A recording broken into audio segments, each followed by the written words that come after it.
Hello, nerds. We're still moving. We still have a studio going on, so this is an older camera. We're using a different microphone. Things are gonna sound a little weird, and if you're watching me, they also look a little weird, so that is what it is. Next episode will be a completely different look for the show, and different sound, well, back to the regular sound, I guess, but either way, things are happening. We're moving around. This is The Week in Nerddom. I am generally nerdy, and that is an intro.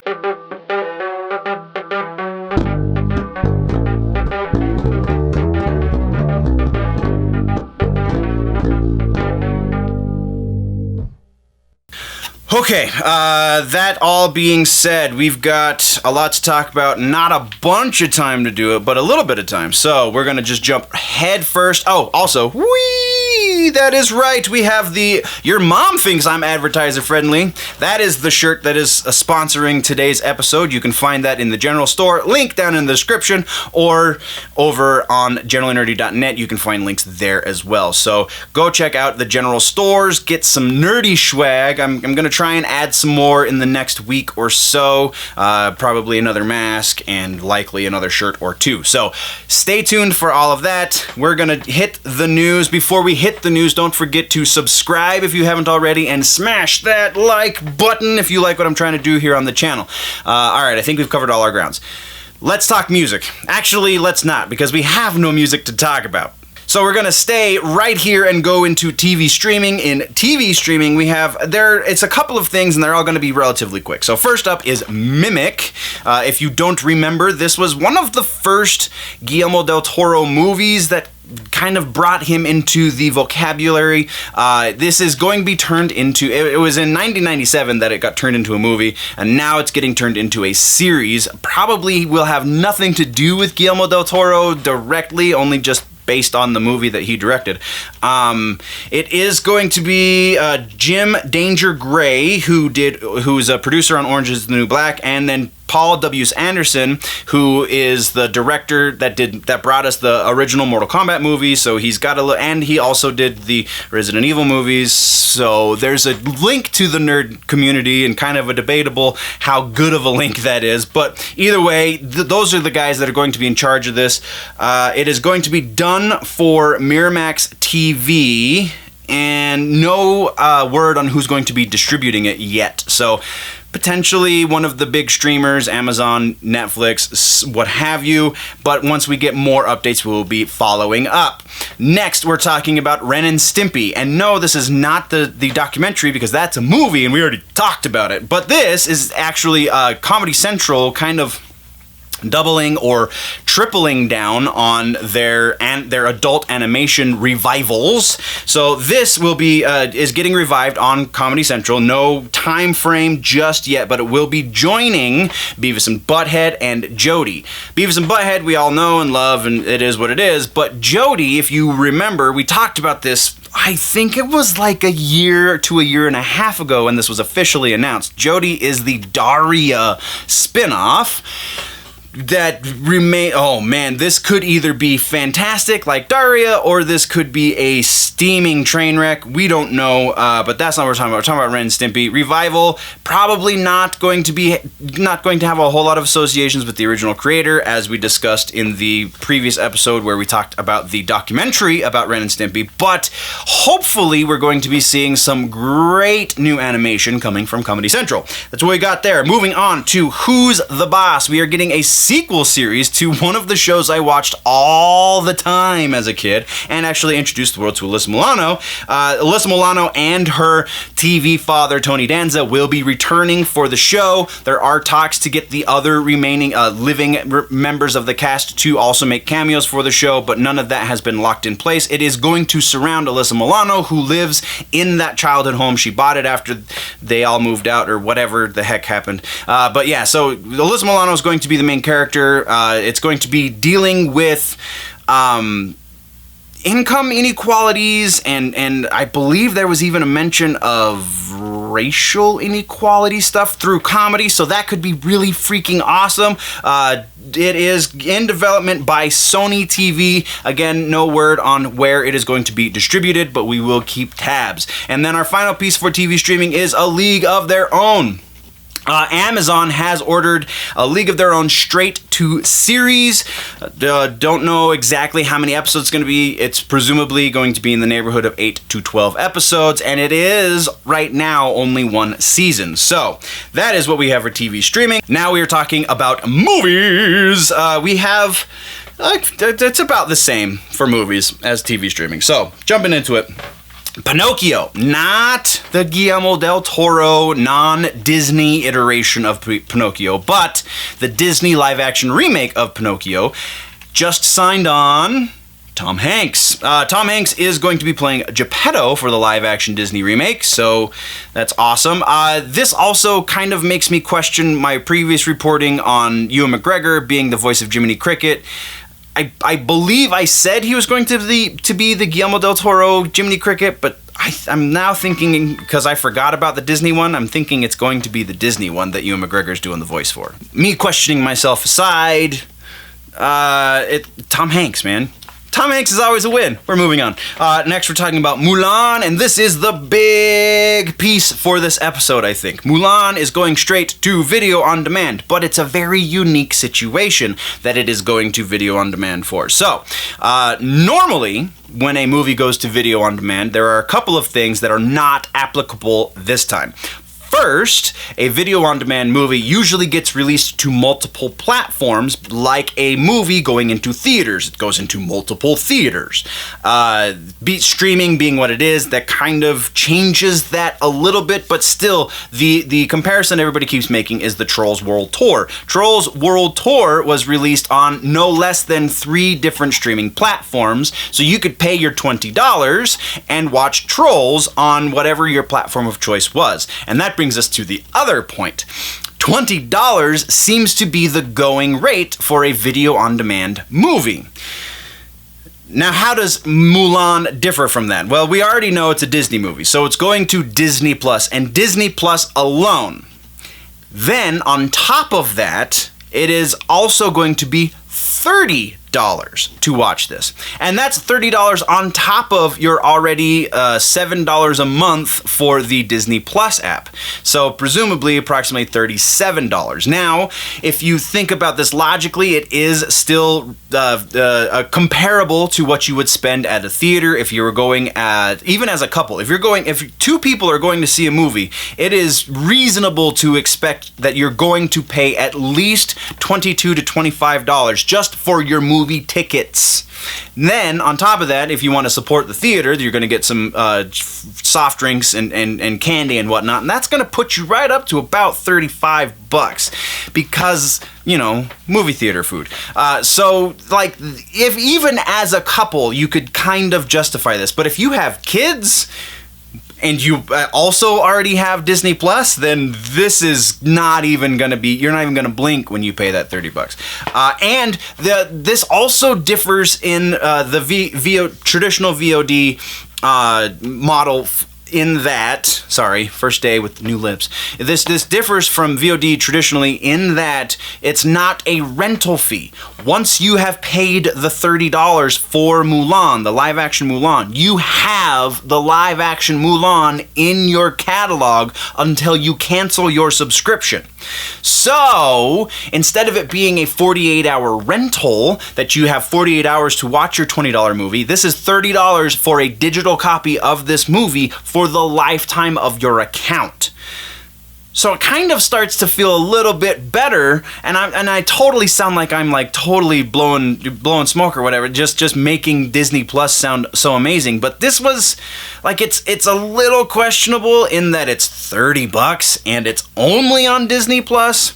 I feel like the better option. Here's a better option in my mind. A better option that they really theoretically could have done is release it on Disney Plus for $20, have everything else the same there, but then also release it on Amazon Prime and whatever other streamers that everybody else is releasing their movies on. For $30 there. Then you're incentivizing people to come to your platform because they get to buy it cheaper and keep it forever, ostensibly.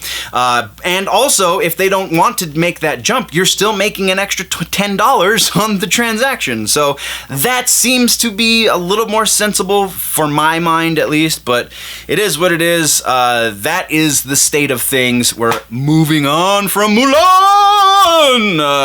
Captain Marvel 2 is the next piece. Captain Marvel 2, if you remember, we talked about they lost their directors, I guess. That is not going to be the same team that did the first movie. They just announced that we have a new director for the movie, and the new director is Nia DaCosta. It's probably Nia. Nia DaCosta is the one that has been chosen to direct Captain Marvel 2.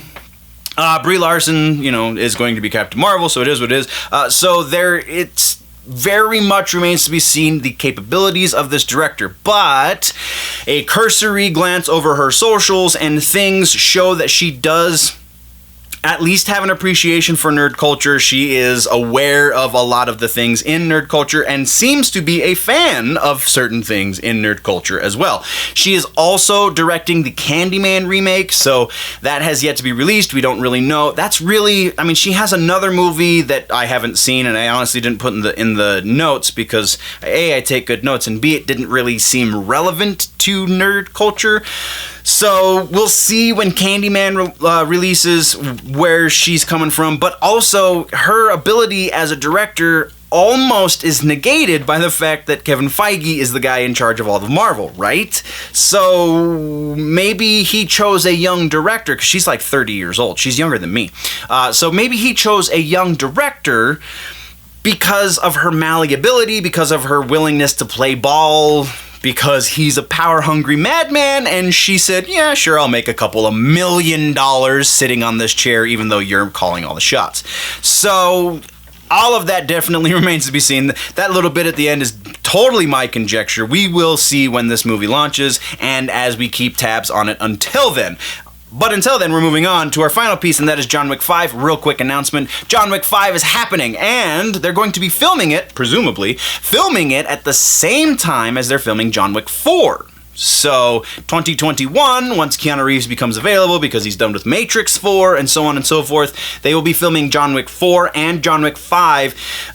Certain sources said simultaneously and other sources said back to back, meaning they film all of John Wick 4 and then John Wick 5, or they film scenes for both movies all at the same time.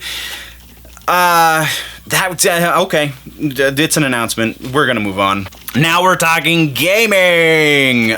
Gaming and tech is our biggest section for the episode. Well, aside from Rumor Mill, I think it's about the same size as Rumor Mill, but either way. So first up in gaming and tech, we have a tease that just happened from Rocksteady. Rocksteady is teasing the new Suicide Squad game, and they're also saying it's officially going to be revealed at the Fandom event, DC Fandom, August 22nd. That is their 24-hour Comic-Con digital stream thing. 24 hours only, so they make it sound like you're not going to be able to watch the stuff after the day that they release it, but even if they don't keep it active online, there's going to be every major nerdy YouTube channel is going to be co-streaming their stuff, so it's gonna stay on YouTube.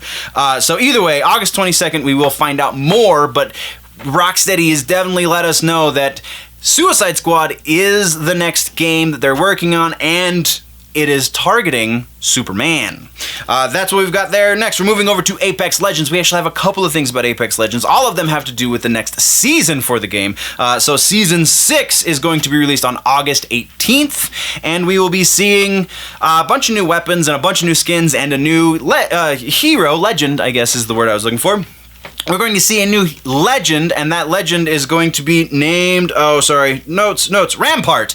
And that's significant, not just because we have a new legend, but also Rampart is a modder/hacker in the mythology of the game, which ties into the next piece that is saying we're going to be getting modding capabilities in the next season of... Yes, please. So this has 7 shades of Fallout written all over it, but Apex Legends modding weapons, modding gear, Sounds like a lot of fun. We don't know how everything's going to work yet. That has not been made clear. But again, Season 6 launches on the 18th, so we've got 2 weeks to find out. That's all we've got on that one. Next, we're talking about Avengers. This one's really quick and really heartbreaking. The Marvel Avengers game, the RPG that everyone is streaming betas of right now, and I'm freaking jealous of all of you, but they're going to have Spider-Man in the game, which was just announced, but it's only going to be on the PlayStation 4 because reasons. Probably because of the Spider-Man PlayStation 4 game. There's been people that have been tying the two together. I don't see why that is a thing, but apparently that is a thing. That's the announcement. That's the news. We're moving on. Then we're talking about Xbox Live. We are squashing a rumor here this time. This rumor, we've talked, I'm pretty sure I put this in the notes 2 weeks ago. It was originally believed that because of some vocabulary changes in their terms of service and a couple of other reasons that Microsoft was going to be getting rid of Xbox Live Gold and was only going to be relying on Game Pass for a monetary way to make extra money, effectively. And they came out yesterday, it might have been 2 days ago now, saying officially that's not the case. That we just changed it because our platform is changing. We had to change the vocabulary to accommodate for the changes in our platform, but we are not getting rid of Xbox Live Gold, so you are going to continue to pay us $10 a month to play your games online. Then we're talking about future-proofing games. We just got 2 announcements for games that are going to be future-proof on next-gen consoles. So if you bought Doom Eternal or, what was the other one? Elder Scrolls Online, then you are going to be able to play both of them on your next-gen console without having to buy another version of the game. You're going to get the free upgrade. These are just the most recent 2 games. There's a list of them. We're not going to go over the whole list, but that's pretty freaking awesome. And then our final piece in gaming is Street Fighter V. DLC was just announced almost 100%. There are 5 new characters that are coming to this DLC along with a bunch of extra skins. Those new characters are Dan from Street Fighter Alpha, Oro from Street Fighter 3, the new class I believe is what that one was called, Rose also from Street Fighter Alpha, and Akira Kazama from Rival Schools. And then the 5th character is a mystery. They have not officially named the 5th character, but this is the final season of Street Fighter V before they start working on Street Fighter 6, presumably, so it'll probably be epic. It's gonna be something crazy. It's gonna blow everybody's mind, and then we're gonna watch Maximilian Dude do a reaction video and explain why it's so epic, because I'm not the biggest Street Fighter fan, as you might have guessed. So, that being said, that's what we have for gaming and tech. Next, we're going to move quickly into comic books and books. So we don't have any books, it's just comic book stuff. First up, Gen 13 is coming back! Not really. So we're getting another... This presumably is not Wildstorm. Image, I believe, is where Gen 13 eventually landed. This is presumably Image testing the waters for Gen 13 renewal, but it's not an actual Gen 13 renewal. The Wildstorm book is coming back in the form of a trade, and this is already a trade that's been released. This is just a re-release of that trade. It was originally put together in 2002, so it's quite old, but so is Gen 13, so whatever. It's called, where did it go? Starting Over, Gen 13 Starting Over, and it'll be on shelves in May of 2021. Don't know if they're going to be adding anything to it. It seems like we haven't done Gen 13 for a while, so let's see if there's fan demand for it, and then we'll probably put something together. But I don't know, man. Gen 13, while the fans of it love it, there's not a whole lot of us. So, that is what we've got there. Moving on to the other piece in comic books, and that is The Robin King. We talked about this a couple of weeks ago. 2 weeks ago or so, there was a giant mystery because this version of Robin, much like the Batman Who Laughs, is just totally evil. Different from the Batman Who Laughs, though, is that he's always been evil and he was not turned as such by Joker or whomever. So the big question was, who is the Robin King? So if you are not reading Dark Knight's death metal, and you don't want this to be spoiled, then you're going to skip forward about 30 seconds because I'm about to spoil it, you should be reading Dark Knight's Death Metal. Or if you're waiting for the trade, then you probably shouldn't be worried about spoilers because everyone's going to be spoiling this. But it's 5, 4, 3, 2, 1. It's Bruce Wayne. Oh my god! Oh my god! What the hell? That's dark, bro. That's dark. I'm not gonna spoil how it's Bruce Wayne, but it's totally Bruce Wayne. So all of the evil Dark Knights, including the Robin King, are just all evil Bruce Waynes, and man, this is just gonna keep getting good. Anyway, so that's what we've got for gaming and comic books and books rather. Now let's talk about all of the rumors. And actually, there's not a whole lot of rumors for this episode. I dug real hard for this one too, and just only came away with a few. So, first up for rumors, we have She-Hulk. There are more rumors now from more reliable sources, so this very well could be in motion. Whether or not it actually happens still remains to be seen, but very well could be in motion that they're looking to cast Alison Brie, I almost said Brie Larson, Alison Brie as She-Hulk. We're gonna go likelihood on this one. We're looking at probably, honestly, because of the source and because of the persistence of these rumors, I'm giving this about a 35 to 40% likelihood that this is actually a thing. At the very least, I wholeheartedly believe that this is actually in motion. Again, the likelihood of it coming to fruition, we're looking at about 35 to 40%. Next on the rumor mill, we're talking about a live-action adaptation of Apex Legends and or potentially Titanfall. Respawn is in the rumor mill for a live-action adaptation of their two biggest properties. This makes sense. I don't have a whole lot to base this on, other than the fact that this is the rage right now. Everybody wants to make some sort of adaptation, and especially with Pikachu and Sonic doing so well, and hopefully Mortal Kombat doing well too. With all of that going on in the video game to movie adaptation realm, only makes sense that this would be on the plate as well, because this is one of the biggest video games out right now. So yeah, sure. Likelihood for this, though, because the sources are fairly weak, not super reliable, I'm going to say probably 20 to 25%, but that's also, I would give almost any gaming to movie adaptation that same likelihood, just because of the current state of things right now. So 20 to 25% likelihood this is going to happen. Next, we're moving over to Black Adam. There have been a number of rumors associated with this. Not the least of which is Ryan Reynolds, but Ryan Reynolds has come out and said, no, I'm not going to be Hawkman in Black Adam. I've got a bunch of other stuff going on the plate, and that also confirms what we've been talking about in the rumors section about exclusivity, because Ryan Reynolds, presumably, if he is in the Snyder Cut, is because it is a pre-existing contract to play that character for DC.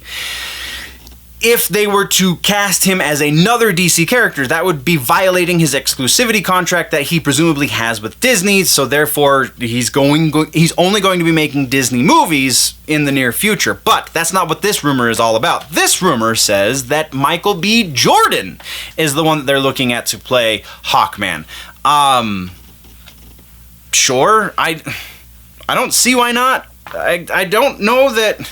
On the top of my brain, there's not another character that Michael B. Jordan has played in the DC Extended Universe at all, in DC movies on screen ever. So that's kind of got it going towards it, but the source is not super reliable, so that kind of goes against it.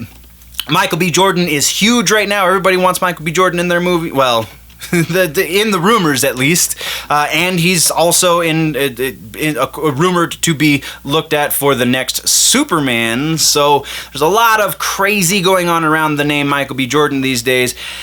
Theoretically, he is not in contract anymore to play Killmonger for Disney, so he is likely open for this and probably would be totally down for it, and honestly would not be a bad Hawkman, assuming they can get the Hawk Girl casting right accordingly. So yeah, I'm giving this one about the same, quarter to a third. We're looking at about 25 to 30% likelihood on this one. And then we're talking about Mortal Kombat 11. Mortal Kombat 11, the newest rumored, and we're gonna kill this real quick. So the newest rumored DLC character for Mortal Kombat 11 is Deathstroke. And no, I'm giving this 0% likelihood. And my reasoning for this, we've already gone over this a little bit when Harley was rumored for the game, and that is because DC characters they're not doing a bunch of those crossovers. In the first Injustice game, there was one Mortal Kombat crossover again, and then in the second Injustice game, there were 2 Mortal Kombat crossovers, and this is our first Mortal Kombat game with an Injustice crossover, so we're not likely to see another one, presumably until at least Mortal Kombat 12. So that being said, the other thing that started this rumor that is baseless is because there was, in the DC Fandom teaser, we got a little bit of a Mortal Kombat clip, a little quick little snippet in there, meaning that there's going to be some sort of WB gaming stuff in this Fandom experience, but that doesn't mean there's going to be crossover stuff here. That's jumping to conclusions, as they say. So yeah, totally not going to happen. That's what we've got there. Moving on next to Mandalorian Season 2, and this is our final rumor for the episode. The rumor about this is that we're going to be seeing the trailer for Season 2 as part of the NBA playoffs round 1, which I believe is very soon. I don't keep very close tabs on sports to begin with, and then add the virus on top of everything, and I don't really know what's going on at all. So, this does make sense though, because Disney gave us Star Wars stuff with the NFL because those happen at approximately the same time, so it would only make sense that they would do another sporting thing to try and bring in a different audience, because we are going to watch Mandalorian Season 2.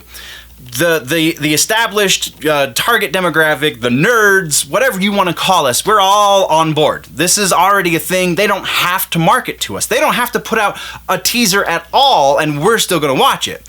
This teaser is for people who might not watch it otherwise. So yeah, totally. I honestly, I think we're going to break this down into 2 pieces, because I think the timing might be wrong, but I think the sport might be correct. So first round NBA playoffs, we'll say about 30% there. But will it happen in association with some sort of NBA thing? Absolutely. I'm honestly going 70% likelihood that this is going to be tied in, that we're going to see our first taste of Season 2 in association with some sort of NBA something. And that's what we got for the rumors and the full episode, guys. What did we miss? What should I talk about in the next one? Let me know in the comments down below. If, though, you want to go deeper in the conversation, jump over to the website, generallynerdy.net. Patreon.com/generallynerdy is the place to go support, do all the things, get behind the paywall, and get more content. Yeah, all of the things. Don't forget to like, subscribe, share, all of that jazz. Click the boxes below my face or wherever they are right now so you can see other stuff going on the channel. If you're falling behind in your nerd news, that's what those are for as well. So click, tap them. Get caught up. Thank you very much, nerds. Before we head out, always remember that if it's generally nerdy, it's probably here.